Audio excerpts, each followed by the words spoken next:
আপনি বিড়ি মুখে কেমনে বলেন নবীকে ভালোবাসেন? এত বড় মিথ্যা দাবিদার আপনি কোন? আমার শুধু এই কথাটা একজন মুরব্বী বুঝাইয়া কোন, যারা বিড়ি খায়, 60 বছরের বুড়া মানুষ এখনো বিড়ি খায়, চা দোকানে চা পান বিড়ি, এই বিড়ি খায় আর টেলিভিশনে নাচ গান দেখে ঘন্টার পর ঘন্টা।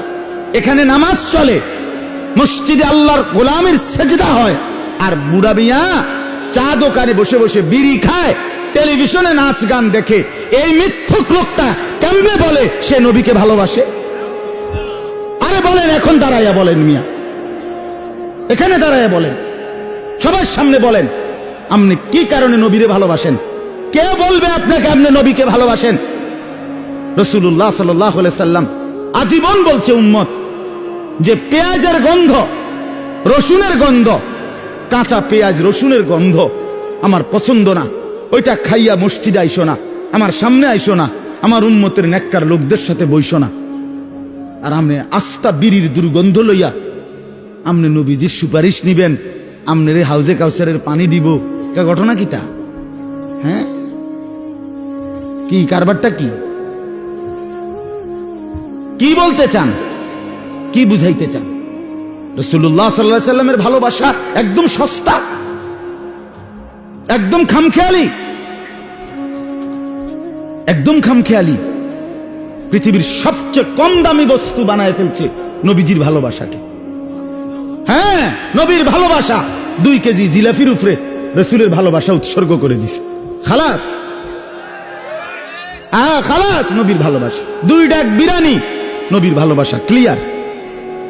রাসূলুল্লাহর ভালোবাসা এখানে হক আদায় হয়ে গেল। এই 23 বছরের মেহনতের বিনিময়ে এই 2 কেজি 20 কেজি জিলাফি, তায়েফের রক্তের বিনিময়ে 2 ডাক খিচুড়ি। কথা বলেন না কেন? এই যে তায়েফে যে রক্তে পিঠটা ভাসাইয়া ফেলছে, সারা দেহ রক্ত ঝরছে নবীজির, এর বিনিময়ে আমনে ভালোবাসার হক আদায় করছেন এই বিরানির ডাক দিয়া। আমনের বিবেকে কয়টা চাচা? আগে যুক্তিতে কন না, এটা বিবেক? দান দান শহীদ করার বিনিময়ে নবী দান দান শহীদ করে, আমনে জিলাফি খান। হ্যাঁ, আমনে ভালোবাসেন। হাসরের ময়দান এটি বুঝাই দিয়ে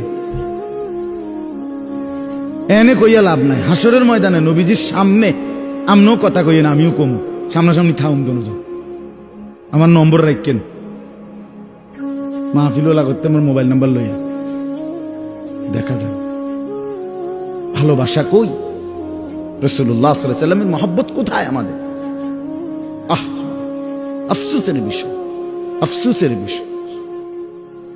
আল্লাহ জিজ্ঞেস করবে, বান্দা 60 বছরে আমি কত লাশ, কত জানাজা, কত কাফন, কত দাফন। আমি এক জানাজায় রওনা দিছি, আজকে মাগরিব বাদ একটা বয়ান করে আজকে একটা জানাজা পড়ছি আমার এক ঘনিষ্ঠ লোকের, পান্নার ফুল, সেখান থেকে আবার এখানে আইছি।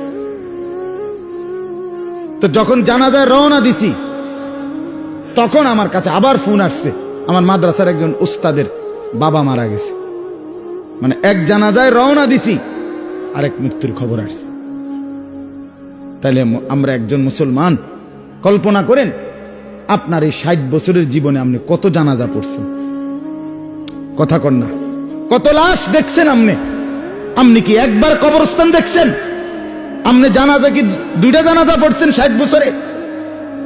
এত জানাজা, এত লাশ, এত কবর দেখার পরেও আপনি এখনো কেমনে বিড়ি খান? আপনি এখনো কেমনে সাদওয়ানে গপ মারেন? এখনো কেমনে আপনি টেলিভিশন দেখেন? আপনি এখনো কথা কইতে লাগলে আগ করলে গালি ছাড়া আপনি কথা কইতেন পারেন না। আপনার এই অসভ্য আচরণ কোন দিন শেষ হবে? কথা বলেন।